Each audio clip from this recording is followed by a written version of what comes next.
Good morning student. Today we will start our next topic that is irrigation.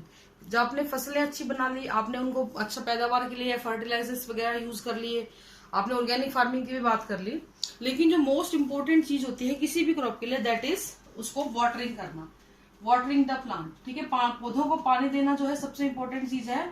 अगर सब कुछ अच्छा होते हुए पानी नहीं मिल रहा है तो इसका मतलब आपकी फसलें जो है वो वेस्ट हो सकती हैं। तो उस चीज को हम लोग क्या बोलते हैं बेटा? इरिगेशन बोलते हैं। इरिगेशन जो होती है ये यूजुअली जो है रेनफेड इरिगेशन सिस्टम है हमारा। यहाँ पे रेनफेड इरिगेशन सिस्टम का मतलब क्या है?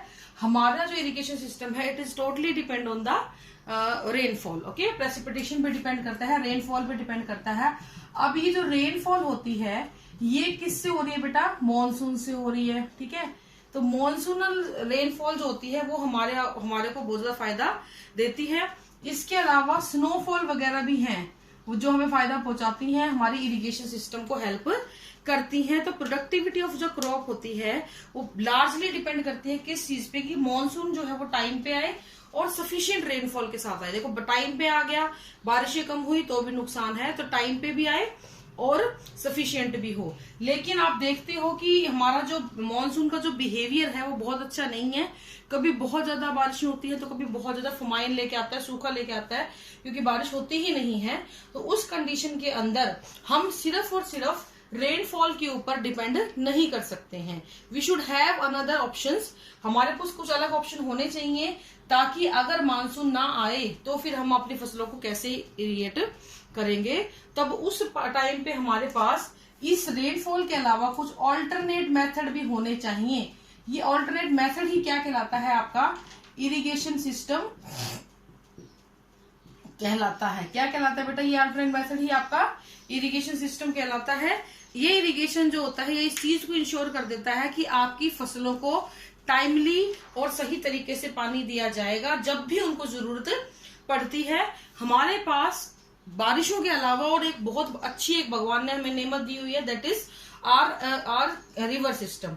हमारे पास बड़े पैमाने की नदियां हैं, बहुत बड़े पैमाने के वाटर रिसोर्सेज हैं जिसको आप इजीली यूज कर सकते हो, ग्राउंड वाटर को, वाटर शेड्स को। इसके अलावा मॉनसून तो है ही जैसे आपके पास, तो उन सभी को यूटिलाइज करके हम इरिगेशन सिस्टम को डेवलप करते हैं। आप अगर एवरेज रेनफॉल की बात करो तो लगभग 120 सेंटीमीटर का एवरेज रेनफॉल आपके इंडिया के अंदर हो जाता है, लेकिन रेनफॉल का पैटर्न कंफर्म नहीं है, इसलिए हमें इरिगेशन सिस्टम के ऊपर डिपेंड करना पड़ता है। अब अगर हम रेनफॉल वाटर को स्टोर कर लें तो कितना अच्छा हो, लेकिन ऐसा नहीं होता है। हमारा maximum rainfall water surface runoff के थ्रू वेस्ट कर दिया जाता है, हम उसको प्रॉपरली स्टोर नहीं करते हैं। अगर हम रेन वाटर हार्वेस्टिंग को अडॉप्ट करें या फिर हम लोग वाटरशेड मैनेजमेंट प्रैक्टिसेस को अडॉप्ट करें तो हम लोग बहुत सारे नेचुरल वाटर को यूटिलाइज कर सकते हैं, लेकिन फिर भी ये थोड़ा सा हमारे लिए मुश्किल हो जाता है। तो इसीलिए हमारा जो आपको पता है हमारी इकोनॉमी एग्रीकल्चर बेस्ड है, तो हमने इरिगेशन सिस्टम का एक पूरा सिस्टम तैयार किया हुआ है जिसके अंदर हम लोग बाय द कुछ वेल के द्वारा, कुओं के द्वारा, ठीक है, इसके अलावा river lift system, canal system और टैंक सिस्टम, इन 4 मेथड्स को आपने अडॉप्ट किया हुआ है ताकि हम पानी को पौधों तक पहुंचा सके या इरिगेशन इजीली कर सके। सबसे पहले आता है बाय वेल, कुओं के द्वारा। ये 2 तरीके के होते हैं कुएं बेटा, डग वेल और ट्यूब वेल। आपने देखिए, कोई नई बात नहीं है, हरियाणा में जो भी लोग रहते हैं बच्चे उन्होंने सबने देखे हुए हैं डग वेल और ट्यूब वेल्स। डग वेल क्या होते हैं बेटा? आपने एक स्ट्रेटा तक, वाटर टेबल तक आपने एक गड्ढा खोदा होता है, वहां से पानी को बाहर निकाल लिया जाता है और उसको यूज करते हैं। एक चीज ध्यान रखना, ज्यादातर ये दोनों के दोनों प्राइवेटली ओन्ड होते हैं, यानी कि ये किसी एक के होते हैं। अपने खेत के अंदर सब लोग खुदवा लेते हैं कुआं और अपना उनका खुद का अधिकार उस पर हो जाता है। तो ट्यूबवेल और डगवेल बेसिकली सेम है। फर्क क्या होता है? इसके अंदर डीजल या पेट्रोल ऑपरेटेड मशीनरी लगी होती है, पंप लगे होते हैं जो पानी को जमीन में से निकालते हैं। इलेक्ट्रिकल या मोटर दबाओ, मोटर का बटन दबाया और पानी बाहर निकल गया जमीन से, या जनरेटर से लाया पानी बाहर निकल गया।